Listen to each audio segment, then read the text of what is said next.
Interesting fact के बारे में बात कर लेते हैं। ठीक है, केटीजी में देखो बच्चों साइंटिफिक एटॉमिक थ्योरी है वो दिया गया था जॉर्ज डाल्टन के द्वारा। ठीक है, दूसरा इंटरेस्टिंग फैक्ट क्या है कि जो हमारा दो लॉ था, एक था लॉ ऑफ डिफिनिट प्रोपोर्शन, एक था law of multiple proportion. Law of definite proportion क्या कहता है कि किसी भी गिवन कंपाउंड में फिक्स प्रोपोर्शन रहते हैं by mass of its constituent.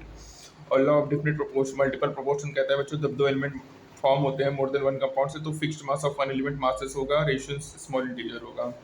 उसके बाद गेल-लुसिक लॉ था बच्चों जिसने बोला था कि जब गैसेस कंबाइन होते हैं तो यहाँ वॉल्यूम जो कि उसकी रेशियो स्मॉल इंटीजर होगा। एवोगैड्रो क्या होते हैं equal volume of gases at equal temperature and pressure में क्या होगा सेम नंबर ऑफ मॉलिक्यूल होगा। एवोगैड्रो लॉ जब कंबाइन होगा डाल्टन से तो वो एक्सप्लेन करेगा गेल-लुसिक लॉ को। ठीक है, साइज ऑफ एन एटम कितना होता है 1 एंगस्ट्रॉन होगा 10⁻⁻10 मीटर। जो एवरेज डिस्टेंस होता है मॉलिक्यूल की जो कि ट्रेवल करेगा विदाउट कोलाइडिंग उसको मीन फ्री पाथ कहेगा। जो फोर्स होता है उसका लॉन्ग रेंज इंटरेक्शन होगा, शॉर्ट रेंज रिपल्सन होगा। ठीक है, तो उसके बाद प्रोटॉन और न्यूट्रॉन्स जो होते हैं वो भी बनते हैं क्वार्क से। ठीक है, उसके बाद एक इंटरेस्टिंग पॉइंट ये है कि कोई भी रियल गैस ट्रूली आइडियल नहीं होता है। सभी कर्व अप्रोच करेंगे आइडियल गैस बिहेवियर को लो प्रेशर और हाई टेम्परेचर पे। ठीक है, चॉस लॉ क्या होगा कि प्रेशर जो होगा वो इनवर्सली प्रोपोर्शनल टू वॉल्यूम होगा, volume directly proportional to temperature, तो चॉस लॉ है। ठीक है, उसके बाद kinetic theory of gases based होता है मॉलिक्यूलर पिक्चर ऑफ मैटर पे। ठीक है, उसके बाद देखो यहाँ पे जो प्रेशर होता है 1/3 Nmv² होता है।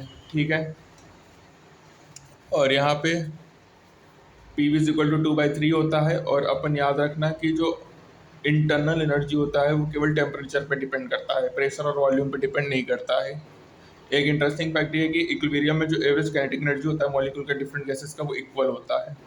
ठीक है, और यहाँ पे देखो नाइट्रोजन गैस का जो RMS स्पीड होता है वो 516 मीटर पर सेकेंड होता है। स्पीड जो है वो इस ऑर्डर है speed of sound in air. ठीक है, उसके बाद ये याद रखना कि जो थर्मल इक्विलिब्रियम में जो एवरेज होता है ईच टर्म का वो ½ kBt होता है। ठीक है, उसके बाद बच्चों ये याद रखना कि each rotational degree of freedom में कंट्रीब्यूट करेगा एनर्जी जो कि कंटेन करेगा square of rotational vibration of motions. ठीक है, उसके बाद बच्चों ये इंपॉर्टेंट है कि each transition and rotational degree contribute करेगा ओनली 1 स्क्वायर टर्म को और 1 वाइब्रेशन मोड कंट्रीब्यूट करेगा 2 स्क्वायर टर्म्स को, काइनेटिक एंड पोटेंशियल एनर्जी। जो टोटल एनर्जी डिस्ट्रीब्यूटेड होता है सभी पॉसिबल एनर्जी मोड में। ठीक है, एवरेज एनर्जी ½ kBt होता है, इसको law of equipartition of energy कहते हैं। वाइब्रेशन मोड में दोनों होता है, काइनेटिक और पोटेंशियल एनर्जी मोड दोनों होता है। ठीक है, और यहाँ पे याद रखना मोनोटॉमिक में जो एवरेज मॉलिक्यूल का एवरेज एनर्जी होगा 3/2 kBt होगा। ठीक है, उसके बाद यहाँ पे तुम्हारा एक ये इम्पॉर्टेंट पॉइंट है, यदि रिजिड है तब तो U होगा 5/2 RT, डायटोमिक के केस में CV हो जाएगा 5/2 R और CP हो जाएगा 7/2 R, गामा हो जाएगा 7/5। यदि नॉट रिजिड है तो U हो जाएगा 7/2 RT, CV हो जाएगा 7/2 R, CP 9/2 R और गामा 9/7 R होगा। ठीक है, और बच्चों याद रखना CP - CV = R mayor formula किसी भी आइडियल गैस के लिए होगा, चाहे मोनो हो, चाहे डाई हो, चाहे ट्राई हो, डाई हो या पॉली हो। ठीक है, जो लॉ ऑफ इक्विपार्टीशन एनर्जी है बच्चों वो अपन को वेरीफाई किया है एक्सपेरिमेंटली एट ऑर्डिनरी टेम्परेचर। ठीक है, बाकी बच्चों एक इंटरेस्टिंग फैक्ट ये है कि स्पेसिफिक हीट सॉलिड की जो इंटरनल एनर्जी होती है 3RT होती है, स्पेसिफिक हीट 3R होता है। ठीक है, और यहाँ पे इसमें एक कार्बन एक्सेप्शन है। ठीक है, फिर स्पेसिफिक हीट ऑफ वाटर में देखो इंटरनल एनर्जी क्या होगा 9RT होगा वाटर का, और स्पेसिफिक हीट होगा 9R होगा। ठीक है, और जो प्रिडिक्टेड स्पेसिफिक हीट होता है बच्चों टेम्परेचर पे इंडिपेंडेंट होगा। ठीक है, और ये T ऑलमोस्ट टेंड्स टू 0 होगा। मीन फ्री पाथ क्या होगा बच्चों, यहाँ पे एवरेज स्पीड याद रखना कि जो एवरेज डिस्टेंस होता है बिटवीन टू सक्सेसिव कोलिशन उसी को मीन फ्री पाथ कहते हैं, और इसमें I = 1/√2πd² होगा। एवरेज स्पीड जो होता है बच्चों एयर मॉलिक्यूल का 485 मीटर पर सेकेंड होता है, और उसका जो मीन फ्री पाथ होता है रिलैक्सेशन टाइम होता है वो होता है 6.1 × 10⁻⁻10 सेकेंड, और जो इसका मीन फ्री पाथ होता है वो आपका होता है 2.9 × 10⁻⁷ या 1500 डेसिमल। ठीक है, ये हो गया।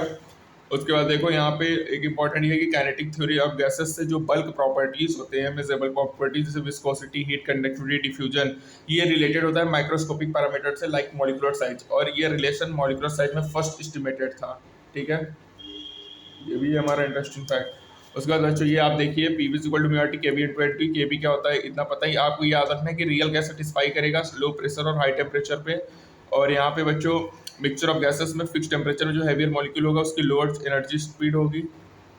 ठीक है, उसके बाद बच्चों आपको याद रखना है कि जो एनर्जी होता है ईच मोड का वो हाफ केवीटी होता है।